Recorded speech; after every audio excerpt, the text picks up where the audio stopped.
Jewellers మొట్టమొదటి factory outlet లో long హారాల పండుగ. లాంగ్ హారాల మీద ఫ్లాట్ 9.99% VA. ఈ ఆఫర్ నవంబర్ 8 నుంచి 16 వరకు. ఆఫర్ అన్ని శాఖలకు వర్తిస్తుంది.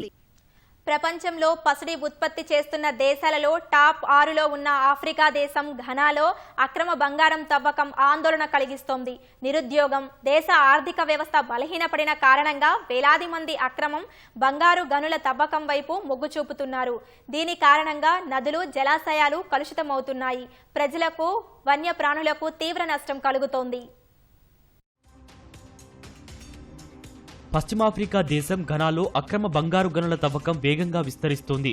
ప్రపంచంలోని అగ్రగామి బంగారు ఉత్పత్తిదారులలో ఘనా ఒకటి. ఆ దేశం ఆర్థిక వ్యవస్థ బలహీనపడటం, అధిక నిరుద్యోగం కారణంగా వేలాది మంది అక్రమ గనుల వైపు దృష్టి సారించారు. దీని కారణంగా నదులు, జలాశయాలు కలుషితమవుతున్నాయి. ఒకప్పుడు నీరు, ఆహార వనరుగా ఉపయోగపడిన అంకోబ్రా నది ఇప్పుడు బూడిద రంగులో మురికిగా కనిపిస్తోంది. ఈ పరిణామాలపై ఘనా ప్రభుత్వం, పర్యావరణ సంస్థలు ఆందోళన వ్యక్తం చేస్తున్నాయి.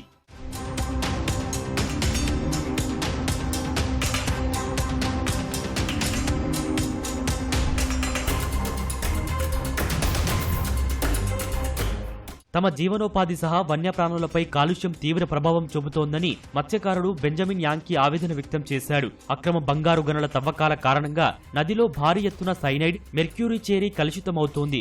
ఘనా వెస్టర్న్ నార్త్ రీజియన్లోని జమా కమ్యూనిటీ వీటికి వ్యతిరేకంగా స్వయంగా పోరాటం చేపట్టింది. 15,000 జనాభా ఉన్న ఈ గ్రామం 2015 నుంచి తమ భూమిపై గనుల తవ్వకాలను నిషేధించింది. టాస్క్ ఫోర్స్ ఏర్పాటు చేసి జమా ఫారెస్ట్ రిజర్వులోని జలమార్గాల్లో కాపలా కాస్తున్నారు. అనుమానితులను పట్టుకుని పోలీసులకు అప్పగిస్తున్నారు.